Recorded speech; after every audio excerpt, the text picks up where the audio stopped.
Bonjour Brigitte. Bonjour Caroline. Qu'est-ce qui t'a interpellée à venir ici au Congrès de la santé intégrative 2024? Écoute, moi, avec mon parcours qui est quand même assez exhaustif, j'observe beaucoup de choses chez les individus, chez les patients.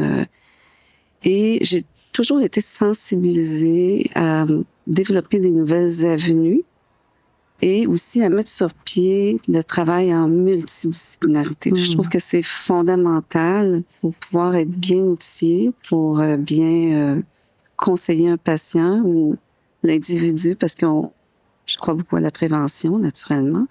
Et donc, dans la santé intégrative, on parle principalement de collaboration interprofessionnelle et aussi d'amener les professionnels de la santé de tout milieu à vraiment avoir conjointement des objectifs communs et à connaître aussi quel parcours on peut proposer aux gens. Parce que souvent, c'est en silo et on a de la difficulté à avoir justement ces informations claires pour pouvoir bien informer le patient. Tu sais, c'est un peu comme un chemin qu'on trace. Oui. Puis on voit, tu portes donc cette même vision qu'est la mission du Congrès ici, de justement unir les forces et les expertises, les expériences de chacun au profit de chacun, justement.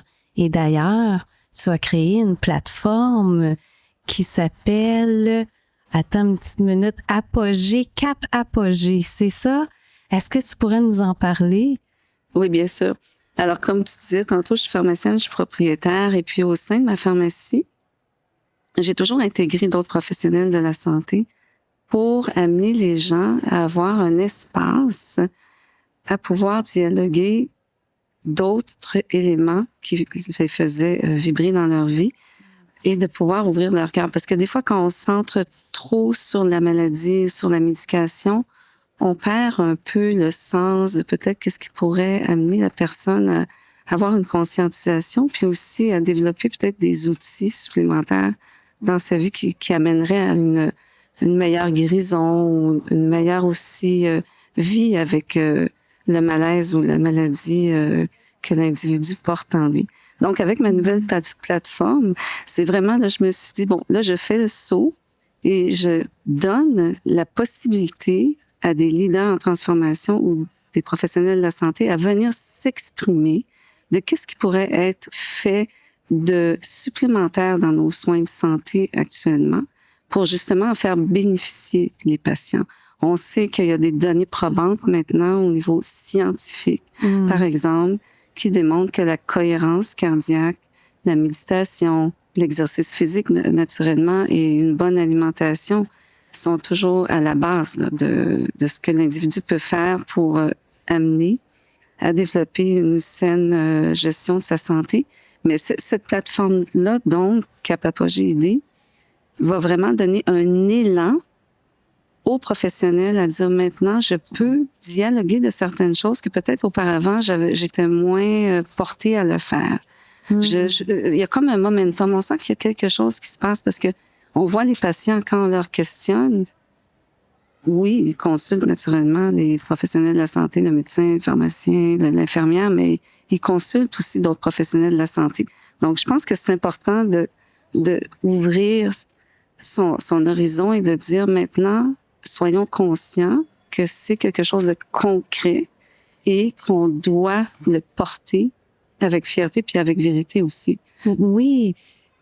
Et cette collaboration-là, elle est autant avec les individus qui viennent chercher des services que les collègues ou les professionnels avec lesquels on travaille. Et pour revenir à ce que tu disais, moi, pour avoir travaillé avec des experts en épigénétique, on voit l'importance et l'influence, la grande influence de l'environnement sur l'individu jusque dans les cellules. Et donc, ça aussi, ça fait partie de la prévention et de la façon de redonner du pouvoir aux gens vers leur mieux-être. Exactement. Écoute, ça me parle, ça me fait résonner parce que C'est des propos que je dis justement dans des conférences que je donne, qui fait partie aussi d'une des missions de Cap Projet ID. C'est que je parle des indicateurs de la santé de l'OMS, l'Organisation mondiale de la santé, qui sont justement, quels sont-ils? Alors, surprenamment, ce n'est pas ce qu'on aurait tendance à penser, c'est l'environnement qui est le facteur le plus déterminant. Alors, quand on parle d'environnement, naturellement, c'est l'environnement physique, tout ce qu'on peut imaginer, mais c'est aussi l'environnement dans lequel l'individu va se croître et qu'il va nourrir autour de lui. Donc, c'est-à-dire que quand on fait le lien avec l'épigénétique, on sait maintenant que, et c'est encore avec selon des faits probants scientifiques, avec des écrits en bonne forme, qui disent qu'on peut moduler une expression du gène en changeant son environnement. Alors ça peut se faire autant au niveau de son environnement physique qui nous entoure et ce qu'on ingère, mais aussi l'environnement intérieur, comment on nourrit son intérieur pour le faire élever et avoir une conscientisation de qu'est-ce qui est le mieux pour nous. Si on s'en tient à qu'est-ce que je pense, qu'est-ce que je ressens, qu'est-ce que je fais, qu'est-ce que je choisis de faire, je pense qu'à ce moment-là, on peut aller au plus haut du potentiel, de qui on est comme personne, vers le mieux-être. Je partage exactement tes propos. Puis moi, je dis tout le temps que c'est à ce moment-là, quand on peut percevoir puis ressentir ce que tu viens d'expliquer, c'est qu'on n'est plus dans un mode réactif. On est plutôt dans un mode d'horizon et de perspective, un peu comme la vision kaléidoscopique qu'on dialoguait tantôt, de dire, bon, comment je peux, moi, me positionner en tant que personne pour être plus dans la position de gagnant et non dans la position de victime. Quand on change sa vision, ses perceptions, on voit plus les choses de la même façon. Donc, c'est comme tu dis, la façon qu'on pense, qu'on ressent et qu'on agit, ce qu'on fait, les décisions qu'on prend. Puis, c'est sûr que l'objectif, c'est de développer la meilleure version de soi-même. Exactement. Je te remercie tellement, Brigitte, de partager ce moment-là avec moi, de partager cet espace-là au Congrès de la santé intégrative 2024 et au plaisir de se revoir et de collaborer.